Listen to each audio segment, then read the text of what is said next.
How did it all started? How did you get into this role? I think being a stylist should start from you. It should be a thing from the man. I just wanted to have a niche for myself so that I can have both clients. And I thought the best place I could be to pick up such a profile clientele was to be on Savile Row. The Tony Montana collaboration was really, really nice because obviously we had an image we wanted to portray, which was the Tony Montana image, the fur coat and the classic Savile Row clothing. My kind of styling is more of classic. I call it the classic elegance, and I say it's quite impeccable.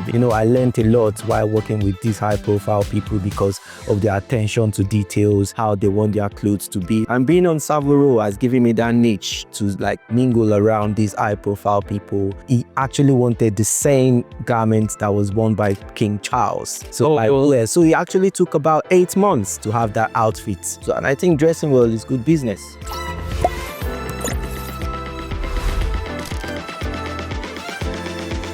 Hello there, my name is Michael Okunloro and you're watching Trades and Profit with Michael Okunloro. And so today, on today's episode, I have a superstar stylist, one of the best on Savile Row, Akinyemi James. So come along, let's have this conversation. See you again. Good to see you, brother. It's nice to see you again. Nice to see you. Yeah? Yeah. It's been a long time coming for us to have this conversation. Oh, yeah, we've been waiting for this all the while. So yeah? Let's do this. Come over. And so, yes, outfit of the day, you know how we do it. I'm wearing a simple two-piece from 1219 Styles. You can check this out on our website, www.1219styles.com. Yes, it's time. Let's do this. This episode is brought to you by 1219 Styles. For quality bespoke suits crafted to perfection, all from the comfort of your home. Schedule a virtual measurement today at www.1219styles.com. How are you today? I'm doing very well. How about you? Yeah, I'm fine. But the last time I saw you was at the African Fashion Week with the Queen Olori. Oh, yes, in October. Yeah, that was October, yeah. We're having this conversation. Yes. You're someone that I know that your work in the fashion space is quite impressive, especially when it comes to your own niche. Yeah. The styling aspect, you've been able to style top celebrities. You've been able to do good. And I would say you're doing a good work for yourself on Savile Row, in fashion in general. Yeah. So, do you mind talking me through the journey? How did it started and how did you get here today? Well, thank you very much for having me on this session today. It's been a while. We've been trying to hook this up, and it's a pleasure having me here to talk about my journey. Yeah, I actually studied personal styling in women's. It will actually surprise you, at the London Fashion School, but I just wanted to have a niche for myself so that I can have both clients. And I thought the best place I could be to pick up such a profile menswear clientele was to be on Savile Row. And I think it's been good. It's been good because on Savile Row, I think I've styled most of the elite celebrities. And when we talk about politicians, we talk about presidents and even fashion designers. And one of my biggest niche was my meeting with the famous iconic fashion designer Klein, when I had a session, and we had color blockings, picking up items, and which was great. And that really was one of the biggest niche in the fashion platform for me.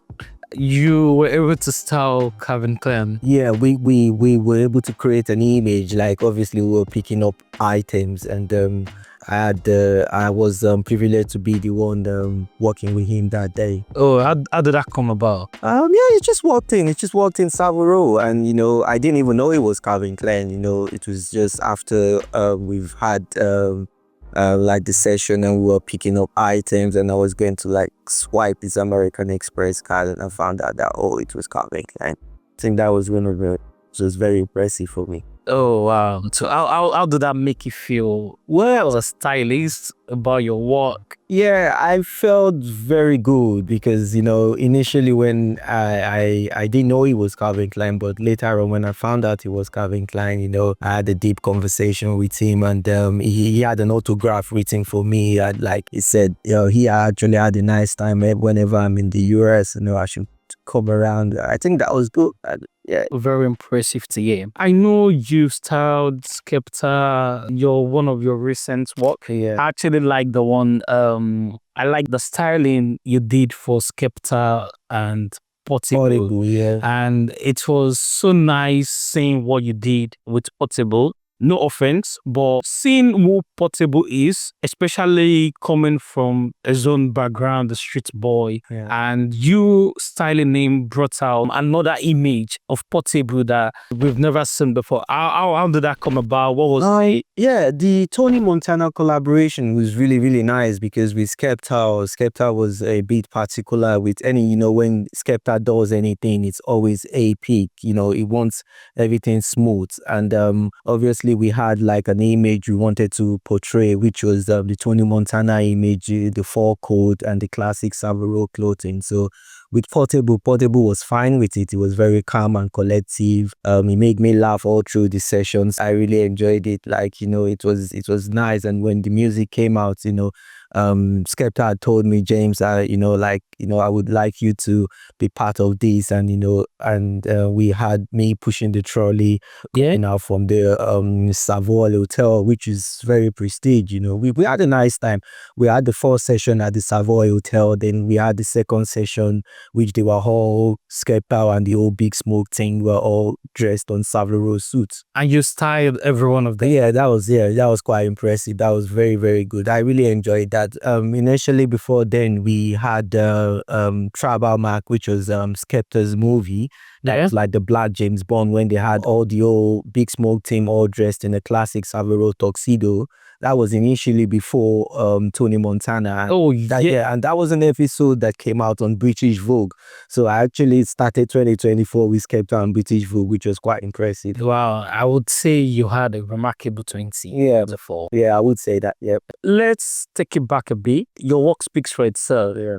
But in the styling journey, how did it all start? Like, how did you get into this role? What was your styling is something I'm really very passionate about. And when I say styling, my kind of styling comes more of like the corporate side of it, and it's more essential, like is more Savile Row tailoring, where the classic gentleman style. And I would be proud to say one of my very favorite job I did as well was for the president of Ghana, former president of Ghana, pardon me, Nana Akufo-Addo, which I actually dressed for the king's coronation, which was quite impressive for me. Like that's actually gave me like an edge that I put so much energy in corporate styling and, dressing high profile politicians and people in government. And I also did styling as well for the former National Security Advisor of Nigeria, who was a very good dresser. That is General Babagana Muguno. I think I would say he's one of the most well-dressed politicians in Nigeria. Like he was a military man, he was an ex-general, and I learned a lot while working with these high-profile people because of their attention to details, how they want their clothes to be. So it's quite impressive for me, and being on Savile Row has given me that niche to like mingle around these high-profile people. And also I have clientels like John Obiawana. John Obiawana is the CEO of Polo. And I could tell you, like, when it comes to John, all his details are all on point. Like, you need to know the fit of the trousers, the jacket length, and anything. And John is very stylish as well, So he actually had a garment made for John, which was a bespoke jacket. He actually wanted the same garment that was worn by King Charles. So he actually took about 8 months to have that outfit produced because it was a bespoke garment, morning suit. So that was bespoke. So normally it takes about 6 to 8 months to have a bespoke garment made. And, John was very particular about it. So I think Savile Row is a good place if you want to go into classic tailoring. It's an English gentleman platform where you find all these outfits. So you studied I studied personal styling in women's at the London Fashion. Yeah, at the London Fashion School. Yeah. Oh, when was that? That was in 2014. Yeah. 2014. Yeah. Oh wow. What made you choose personal styling on the first place? Personal styling was just to have a niche. Obviously I tend to go into production styling, movies and stuff. So I think if you're going to be styling clientele. You should be versatile to know about men's and women's tailoring and fashion. Yeah. So before you went to study at the London Fashion College, were you into fashion? Is it something? Yeah, fashion is Passionate something I've been about. passionate about, right? From while I was in Nigeria, I've always loved to dress well. I think looking good is good business. So you always see me looking smooth and so I think I had a passion for it. And now I'm in the UK and I feel like this is where everything is going on. And I think it's been pretty good because I would say like most of the A-list artists, I even dressed Dizzy Rascal. Dizzy Rascal is one of the UK grandmasters as well, and he went for an award where I dressed him in a classic tuxedo, which was very, very impressive. Yeah, I've done a few bit on Savile Row. I'm very, very impressed with that. What inspired you as a stylist? What brings the inspiration behind your? Well, the inspiration besides my kind of styling is more of classic.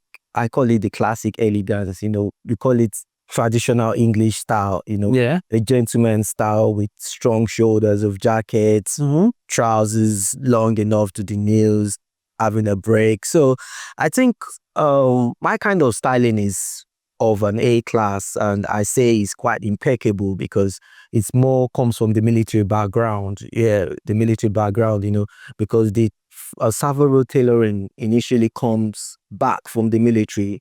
The military people in the early 70s, they were the people on Savile Row. Yeah. Yeah, so that was basically the tailoring were like ex-military men and people who were working for the royal family and stuff. They were the people who were the tailors that were. So the history of Savile military tailoring, yeah. Oh. Yeah, military tailoring before. They never used to have ready to wear before. It was more of like bespoke and, you had military men having their garments made and people who went for the World War and stuff. Oh, yeah. And stuff. So they were the people making garments, military uniforms, Yeah, so that's why you see some of the garments on Savile Row are more of like, you see more of these military backgrounds and then so it's more of like a classic English gentleman. So, and most of the James Bond movies as well, we can see most of the items were on Savile Row.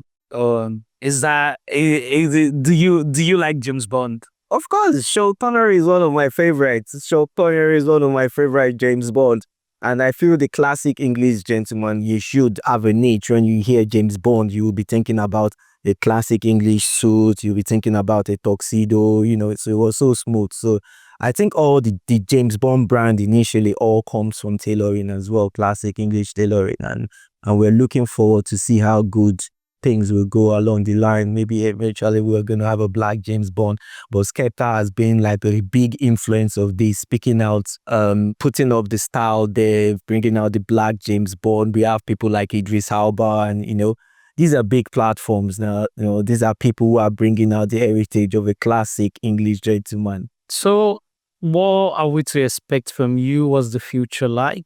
Well, for me, the future for me is like, I'm just going to go on it. I'm looking forward to do more of production, styling, movie production, styling, as I've said. That is my major aim, getting to style our profile movies, Hollywood and stuff, and even music production as well is one of them. That's going to be my main aim for 2025. I'm just going to be with the right set of people and I'll keep the ball rolling. Just to wrap it up, if you're to advise someone of age 10, 12 who has these lofty dreams in the styling world, what will your advice be to them? Well, to be honest with you, anybody planning to go into styling, first and foremost, anybody who is a fashion designer. I'm not a fashion designer, I'm a stylist at the Michigan. And some people mix this up, like being a fashion designer, being a stylist. I think there are two different things. What's the what will you say? A fashion designer creates a garment. Yeah. But some fashion designers are stylists as well. Okay. Like my very good friend, Tony Lawani. Yeah. Tony Lawani she's a fashion designer and she's also a stylist. So you can see she actually does merge the two together. Yeah, she does both, but I don't design at the moment. But I think maybe later in future, I don't know what the future will bring up, but majorly anybody trying to go into styling should focus more on their passion and go for it. But you should have a passion for fashion before you think you're going into styling. You can't just think about like, oh, you want to do styling or you want to go into fashion because you want to make money or stuff, you know, you're going to find it difficult. You should have a passion for it. Your image should tell that you're into styling, because if you carry the image of being a stylist, then you have clients. You know, people would appreciate, oh, I love the way you dress. How can I dress like you? Then you have a consultation. So I think being a stylist should start from you initially. It should be a thing from the man. How you look, how you dress, how you present yourself to the world. So, and I think dressing well is good business. Oh, dressing well. It's good business, yes. Yeah, you look the parts and it's very impressive. Thank you so much. Thank you. Thank you, Akuno. You could see the date, and hopefully we see in one of these events again. Yeah, but before we wrap it up, there is this game of play. Yeah. It is called this or that. Yeah. Very simple. For example, bread or yam. Which one will you go for? Bread or yam. Bread or yam. I love yam anyway. Yes. So that's just an example. So let's get it. So Lagos or London? Of course, I want to be in London. Pardon, I love Lagos, but I want to be in London. If you don't know what that means, Soleno means like you've forgotten. I don't think Soleno is it the right word for it, because I think London is a place to be. Everybody, I think London is I think is one of the best cities in the world. You think so? I think so. London, if you want to do fashion, then you should be in London. You should be in Paris, you know. Oh yeah. And so like I think London is a place to be, you know. Yeah. So okay. you wouldn't compare Lagos to London, but yeah, at some point Lagos is developing, I would say. And but you repeat like that to December in Lagos. Well, no, I would pick Lagos. Yeah, say that to December, you know, to go and have some fun. Yeah, I love Nigeria. Don't get me wrong. Nigerians are good people, and you know, they have this strong spirit. It's anywhere you go, when you find a Nigerian, you know, a lot of Nigerians are excelling in the field. They're doing good things out there, you know. With the Afrobeat platform, we have people like Davido, we have Burna Boy, we have Wizkid. They're making us proud out here. So I think Nigeria is a good place. All right. So winter or summer? Winter or summer? I take summer. You take summer? Yeah. Oh, okay. Hot chocolate or coffee? Oh, everybody knows. Anybody close to me knows I go for hot chocolate. My favorite. I take hot chocolate. Yeah, not coffee. A double-breasted or single button? Double-breasted. Double-breasted. 6 button or 4? Yeah, 4 buttons. Double-breasted. Just the simple classic. Okay. All right. Thank you so much. Thank you, Mr. Akuno. It's now bearing you again. Nice to see you. All right, then. Thank you. Thank you for having me on your show. Usually, Lord got waited, and I'm happy I fulfilled this. Thank you very much. All right, brother.